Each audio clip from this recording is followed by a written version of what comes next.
Oke, selamat sore guys. Datang lagi nih di Super Mulai kita kali ini. Kita akan ngebahas topik yang mungkin cukup menggelitik dan menarik ya. Sering-sering mungkin jadi ibaratnya kongko-kongko atau bisik-bisiknya di ruang engineering nih. Kalau ibaratnya kalau semua bisa dites di lokal, KP juga punya QA manual gitu. Nah, bersama saya Mas Febri Arfani, biasa dipanggil Mas Febri ya. Oke, seorang software test engineer yang sudah malang melintang di dunia QA. Tapi kalau ibarat Mas Febri ini sebenarnya bukan seorang yang ibaratnya bukan ahli yang dalam bidang IT lah. Karena jujurnya si Febri ini jurusannya dulu kuliah di bagian antropologi ya. Iya, ini sangat menarik. Ternyata nggak bukan berarti jurusan antropologi itu nggak bisa di bagian bidang IT, tapi ternyata ada yang membuktikan bahwa semua orang itu bisa jadi seorang QA ya. Betul. Gitu. Apalagi Mas Febri ini juga sekarang lagi nggak belajar automation ya. Iya.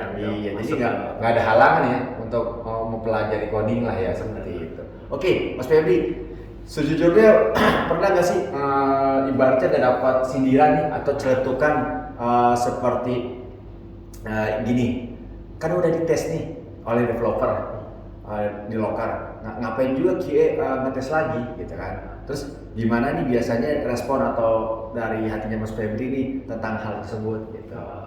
Kalau itu sih sebenarnya pasti pernah ya Mas, kejadian kayak gitu, bahkan mungkin bisa sering ya, karena kan kalau kita sering dengar celetukan, ngapain sih si QA ini ngetes lagi lagi, padahal kan udah gua tes lagi tuh di lokal dia gitu kan, ngapain dites ulang gitu sama QA.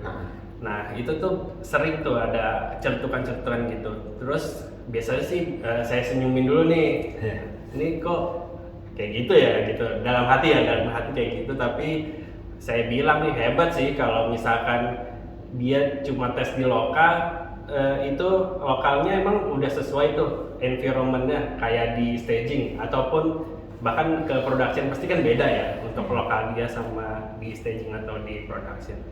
Nah habis itu setelah itu pasti saya kan langsung cek tuh kalau ada fitur yang improvement atau apa itu pasti saya cek tuh. Nah pasti itu saya nemuin nih bug atau misalkan ada isu yang saya temuin di tempat dia improvement ya. Nah itu pasti bugnya itu bisa soal dari yang udah di requirement produknya ataupun si bugnya itu saya temuin di luar dari improvement si dari requirement produk. Kenapa sih bisa kayak gitu sih? Karena si dev itu biasanya cuma ngetes itu berdasarkan bisa jalan aja nih. Misalkan dia ngetes create order, dia cuma ngetes, oh ya nih create order udah berhasil nih, tapi dia belum ngetes gimana sih create order itu, apakah create order itu nanti datanya kayak gimana, terus masuknya ke table apa. Nah itu kadang nggak teliti ya si tim dev itu gitu.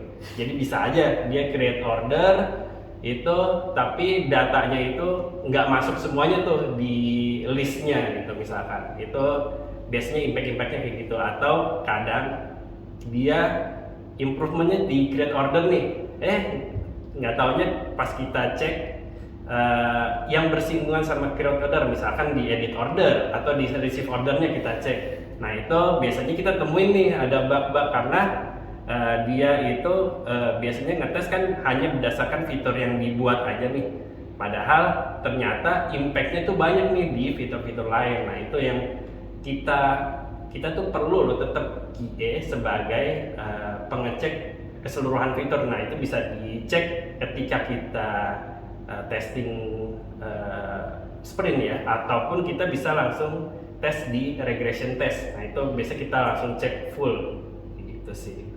Oke, berarti nangkep saya ibaratnya sebenarnya masih perlu nih membutuhkan QA manual gitu ya, lebih ke arah gimana caranya karena dari sisi developer juga lebih ke arah fokus pada improvement yang diinginkan produk. Betul. Tapi impact di fitur-fitur lain atau di modul-modul lain dia lebih mungkin lebih belum apa ya, belum ada pengecekan gitu ya dari sisi, makanya ada dibantulah sama dari sisi QA lebih ke arah checking end-to-end testingnya nih. Ketika ada improvement di fitur create order, apakah ada impact nih, mungkin contoh kayak di edit order kayak gitu lah ya. Oke, saya tangkap seperti itu. Oke, thank you Mas Febri. Tapi ada lanjut lagi nih, kalau kita lihat dari proses development modern saat ini nih, idealnya kan semua tes itu kan bisa otomasi ya. Nah, lebih ke arah bahkan bisa apa namanya jalan di pipeline lah.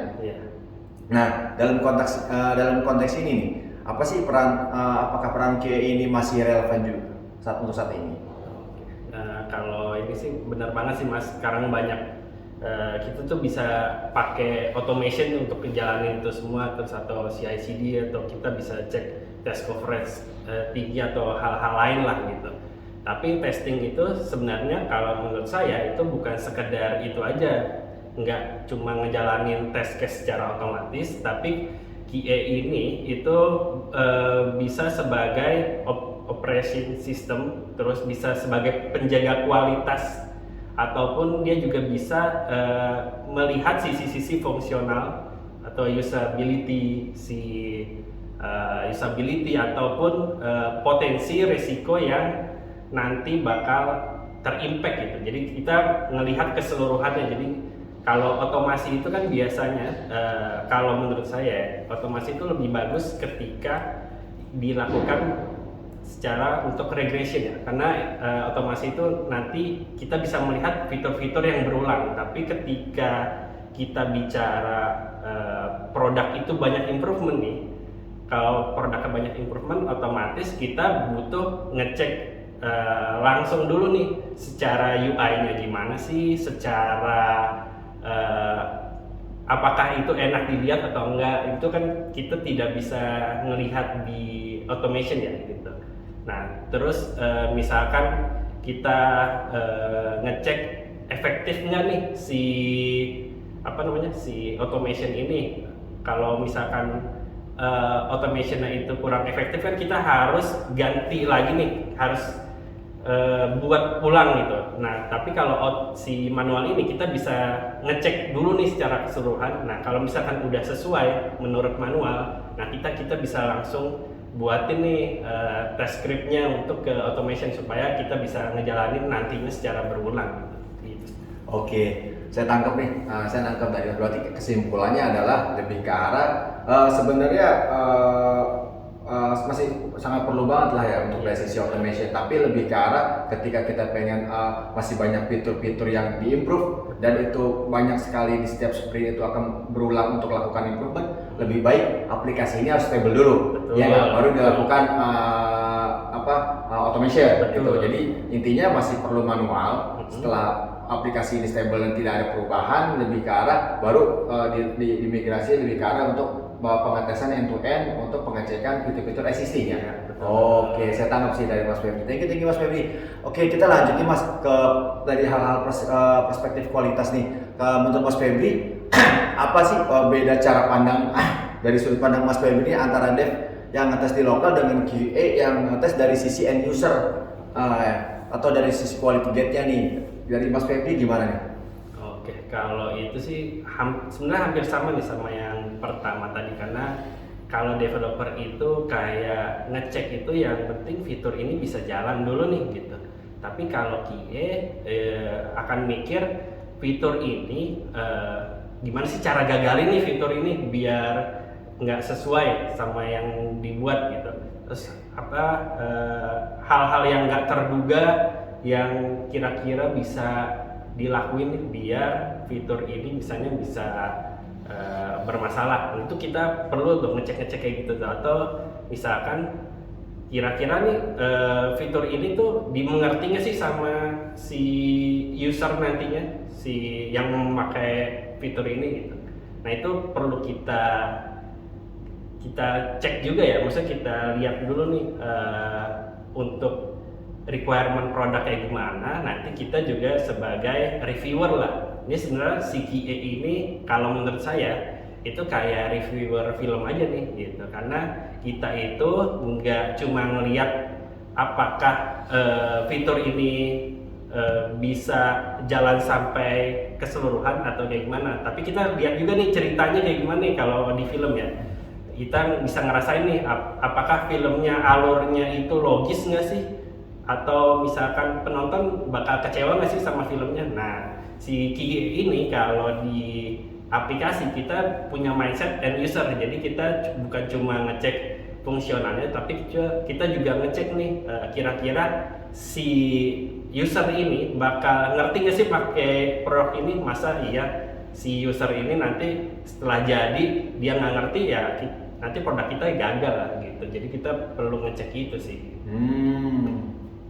Oke, saya paham. Saya resume lagi nih, ibaratnya hal-hal yang mungkin dari sisi developer sebelumnya hanya ngecek apa yang ingin apa yang diimprove, tapi dari sisi QA lebih ke arah kayak reviewer film aja lah gitu. Dia bakal ngecek nih terus impact ke depan yang mungkin nggak perlu nunggu ada feedback dari end user nih atau dari customer. Jadi kalau emang ini bisa di-fixing, lakukan fixing, kenapa nggak dari sekarang gitu kan?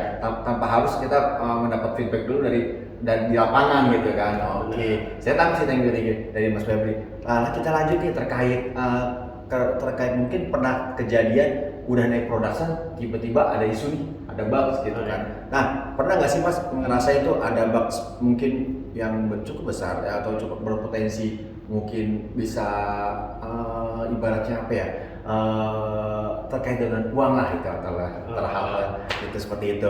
Mungkin udah dites di lokal, katanya udah dites di lokal nih aman. Nah, ceritain dulu kasusnya yang mungkin bisa kita ambil gitu.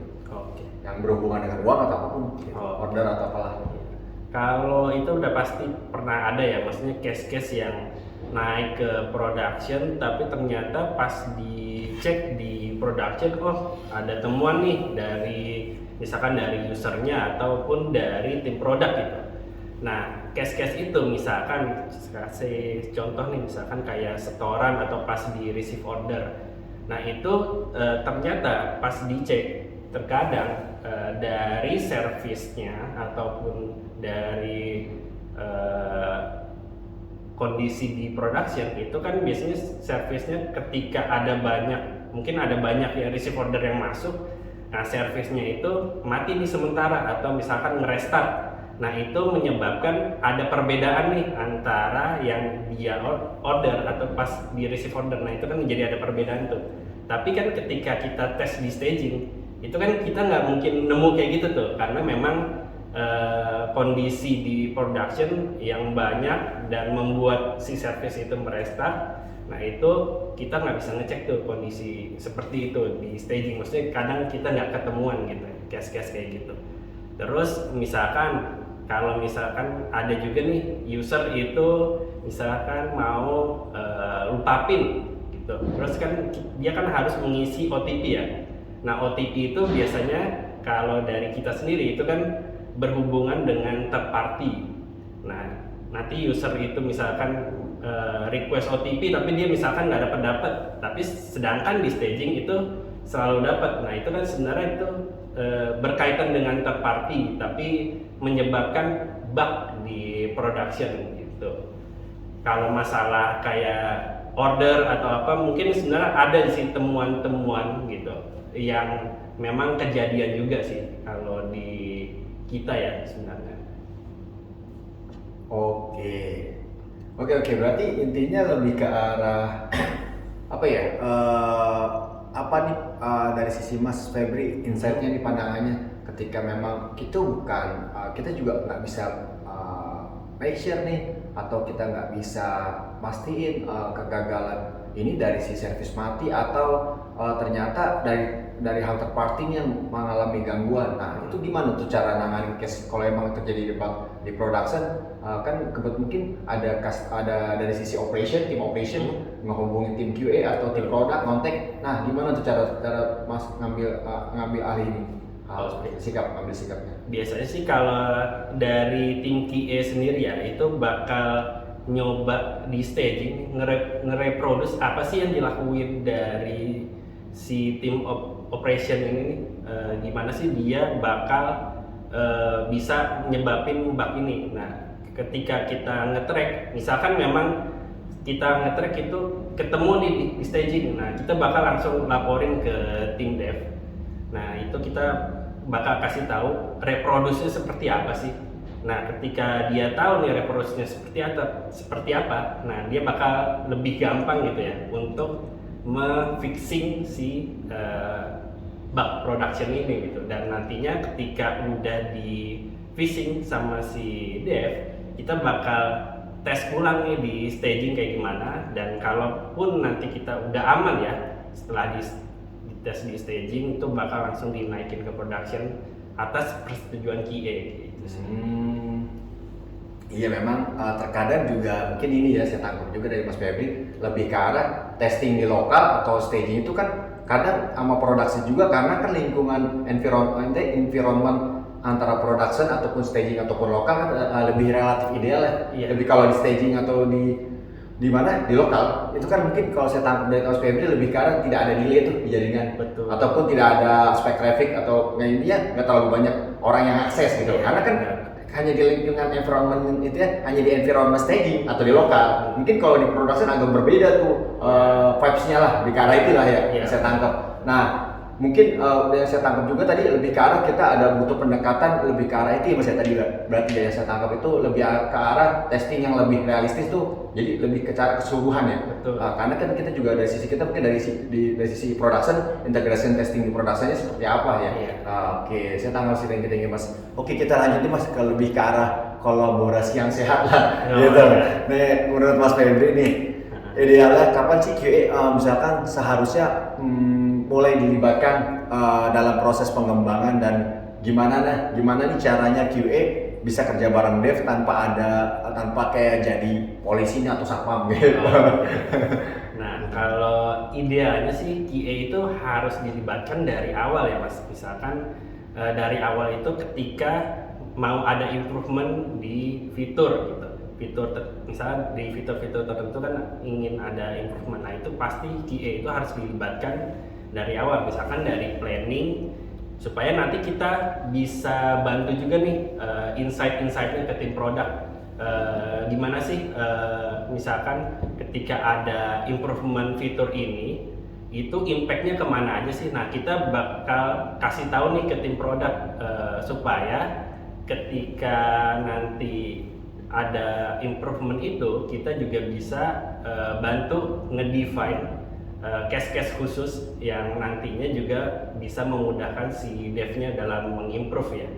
Walaupun terkadang ya kalau di kenyataannya QA ini atau saya sendiri ya, itu kadang baru nemuin case-case khusus itu ketika nantinya saya testing nih di staging nih misalkan. Tapi itu pun nanti saya bakal langsung infoin ke tim produk. Misalkan saya menemukan case-case kayak gini nih, kira-kira enaknya seperti apa. Nah, itu nanti kita bakal diskusi nih sama tim produk, sama tim dev, kira-kira bagusnya kayak gimana, dan nanti bakal ada penyesuaian nih di requirement atau di ODM-nya. Jadi biar kayak kita nggak jadi polisi ya, jadi kita pun harus aktif komunikasi sama tim produk, maupun itu ketika planning ataupun nantinya ketika kita melakukan testing sih, gitu sih Mas. Oke, thank you Mas Feb. Berarti intinya saya nangkep nih dari Mas Feb. Jadi idealnya si QA ini lebih ke arah kita harus dilibatkan sejak dini, gitu. Iya. Kalau ada grooming kita dilibatkan karena kan kita bisa kasih feedback lah ya, masukan lah ya, opini lah, pendapat ataupun saran ke tim produk. Ketika ada improvement fitur, misalkan dari fitur A ternyata ada relate impact ke fitur B, ya mungkin kita bisa kasih masukan sehingga dari definition of dan produknya itu lebih lebih rapi, dan mungkin nextnya kita nggak perlu diimprove lagi, di-explain lagi karena udah satu kesatuan nih, gitu ya. Dan kalau kita udah dilibatkan sejak awal, mungkin dari grooming dan pas planning pun udah tinggal hasilnya doang, tinggal planning, tinggal pemberian story point dan sebagainya lah ya, atau gitu. Oke sih, thank you Mas Pep dari situ. Oke Mas, lanjut nih ke pembahasan berikutnya terkait tentang tes di lokal. Udah aman nih mitosnya. Cuman kalau ada dev yang percaya bahwa mungkin unit test sama tes di lokal udah cukup jamin kualitas aplikasi nih ataupun kualitas dari sisi dashboard gitu kan, dari internal tools kita. Nah Mas Febri biasanya bakal jawab apa tuh ke doi itu gitu? Kalau saya sih bakal bilang emang dari dev itu udah ngetes semua test case ya? Apa udah coba ngetes edge case belum gitu? Atau negatif tes yang unik udah pernah dicoba belum pas di lokal atau pas di dev environment gitu misalkan? Pasti si dev pun bilang belum sih, biasanya cuma bisa misalnya jalanin doang gitu ya. Nah itu yang terkadang si QA itu masuk nih, jadi si QA itu bakal ngecek validasi dari code-code yang dia udah buat. Jadi biasanya kita ngecek di backend juga ya. Nah itu biasanya kita kadang ngecek misalkan ada validasi yang kurang. Nah kita bakal minta dari devnya pun, oh ini ada validasi yang kurang nih. Nah nanti si dev bakal nambahin nih validasi yang kurang, karena terkadang dev juga nggak kepikiran tuh validasi yang bakal nyebabin bug gitu ya. Terus supaya kita nggak lolos juga nih si bug ini, biasanya kita setelah dilakukan kita udah testing terus udah aman ya. Nah itu biasanya kita langsung buatin automationnya kayak gimana biar nanti langsung jalan sih di staging. Oke, thank you Mas Febri. Lebih ke arah saya nangkep sih dari tadi pembicaraan Mas Febri, lebih ke arah poinnya itu kita bukan hanya validasi code aja ya, lebih ke arah tapi kita ngevalidasiin asumsinya nih, mungkin kemungkinan bakal terjadi seperti ini. Dan Yeah. kita mungkin nemu nih edge case-nya seperti ini yang nggak kepikiran dari sisi developer, lebih ke arah kenapa nggak ini di cover juga gitu, Betul. buat nanti ngejaga nih hal-hal sebelum ada feedback gitu dari lapangan atau dari usernya langsung gitu ya. Oke, Mas Feb, terakhir nih sebelum kita mau melakukan papan nutup, saya kan Mas Febri itu kan mungkin yang tadi saya jelaskan bahwa Mas Febri itu bukan seorang yang mungkin kuliah dulu bukan di jurusan IT, tapi lebih ke arah antropologi ya. Antropologi yang mungkin sudah sekarang coba pengen tahu lah dunia QA seperti apa, yang mungkin Mas Febri udah ngalamin jadi QA manual, ternyata lebih enak lah, lebih challenging. Ternyata ada lebih yang challenging lagi nih. Saya mungkin dari sisi saya ya, pernah ngasih Mas Febri untuk jadi coba dong membuat automation. Terus dari Mas Febri gimana nih, ada nggak sih hal-hal yang challenging dalamnya? Sekarang udah mungkin Mas udah belajar automation ya, udah juga nambah-nambahin test case automation di test script-nya. Dari Mas Febri ada nggak hal-hal yang challenging gitu Mas Febri? Oke, mungkin awalnya saya sedikit takut ya untuk berkecimpung sama automation, karena kan apalagi saya dulu tuh cuma QA manual ya, dari awal tuh QA manual, cuma ngetes secara manual. Tapi ternyata untuk sekarang kita butuh juga nih untuk mengautomation fitur-fitur kita gitu kan, fitur-fitur existing. Nah itu awalnya emang saya takut, cuma setelah saya coba berkecimpung ya sama automation, ternyata tidak semenakutkan itu ya gitu. Karena apalagi di sini, karena kalau saya pas coba di sini, ternyata kan di automation di Super ini kita udah secara template itu udah semuanya ada gitu, disediain secara di actionnya, terus di patch-nya itu semuanya udah lengkap. Jadi ketika kita mau jalanin test script ya, jatuhnya test script itu kita tinggal manggil tuh dari action yang sebelumnya udah dibuat. Misalkan when apa itu kita tinggal buat aja tuh di test scriptnya. Misalnya kita test scriptnya pakai Gherkin kan, nah nanti kita misalkan when I click button apa, nanti dia langsung manggil tuh si actionnya. Atau kan misalkan kita mau ngecek alert dari ketika create order berhasil, kan biasanya ada alert order berhasil. Nah kita bisa langsung panggil tuh dari action atau step yang udah dibuat sebelumnya gitu. Makanya kalau di sini menurut saya sangat seru ya. Jadi saya tinggal coba cari cek misalkan kondisinya belum ada di stepnya, itu pun saya bakal nyoba nambahin sendiri, tapi tidak mengubah yang lama. Karena kan kalau di sini kalau saya itu kan ada nama kata ATM nih. ATM itu A-nya itu amati, terus T-nya itu adalah T-nya T-nya itu tiru, terus M-nya itu kan modifikasi. Nah, kalau saya ini saat ini sebagai QA test engineer ini, itu saya masih A sama T gitu. A-nya itu adalah amati, sama T-nya itu tiru. Amatinya itu saya bakal ngelihat nih codingan atau step-step yang udah dibuat nih sebelumnya kayak gimana. Nah, setelah itu saya bakal tiru nih ke fitur-fitur yang baru atau fitur-fitur yang nanti dibuat sama dev. Nah, itu nanti tinggal di import aja lah jatuhnya dari template yang udah ada. Jadi menurut saya sangat menyenangkan sih sebenarnya si automation ini. Oke, berarti udah intinya nggak buat dari awal lah ya. Iya. Kita nggak perlu mikirin tes stepnya gimana nih, buatnya seperti apa. Kalau elemen ini nggak nemu di button ini gimana nih? Oh ternyata udah ada function-functionnya nih. Tinggal import functionnya aja ya kan. Misalkan klik elemen, import. Nah, karena dia udah bakal ketika button ini nggak ketemu, dia bakal try catch juga, dia bakal try berapa kali retry gitu lah ya seperti itu ya. Oke sih. Berarti belum berani nih untuk memodifikasi lah, intinya baru posisinya amati dan tiru aja. Betul. Cuman nambah-nambahin dari sisi gaji BDD-nya lah ya gitu lah. Oke sih, thank you Mas Feb. Tapi di tengah tren era AI testing juga nih, terus ada automation dan shift left nih, terkait shift left testing, apa sih pesan Mas Febri untuk buat para QA juga nih yang mungkin supaya tetap relevan ya dan impactful di timnya juga sih? Oke, kalau QA zaman sekarang itu menurut saya itu harus gesit dan berani mencoba ya. Jadi kita tuh harus paham tentang bisnis di lapangan kayak gimana, atau paham juga nih automation tuh gimana, terus cara menggunakan AI gimana. Jadi kita tuh jangan takut menggunakan itu semua, karena itu bukan sebagai penghalang kita atau yang jadi kita jadi takut gitu.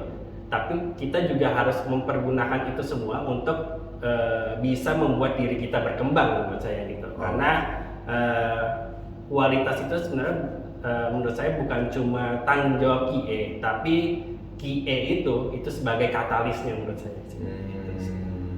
Waduh, oke sih. Wah, insightful banget sih ya dari Mas Febri juga. Jadi menurut saya sampai kesimpulan terakhir lagi nih, ternyata QA itu bukan sekedar ibaratnya cadangan pemain lah gitu ya, kayak di pemain bola kan cadangan, tapi justru lebih ke arah penjaga gawang nih. Intinya pintu terakhir nih sebelum produk yang diimprove ini dilempar ke produk atau diterima user untuk digunakan, ya kan, lebih ke arah itu ya. Oke sih, thank you dari saya nih Mas Febri. Mungkin next sampai jumpa di episode berikutnya kali ya, di Super Mulik berikutnya. Nanti kalau kita ada pembahasan lagi tentang Mas Febri udah bisa jalanin apa nih di sisi automation, apa aja sih yang di kita nih, mungkin bisa sharing juga nih tentang terus gimana cara nemuin bugs yang mungkin kadang nggak kepikiran dari sisi developer, lebih ke dalam lagi gimana caranya gitu sih dari saya. Mungkin cukup itu aja ya di acara episode Super Mulik kita hari ini. Thank you Mas Febri. Selamat sore Mas ya. Terima kasih. Thank you guys.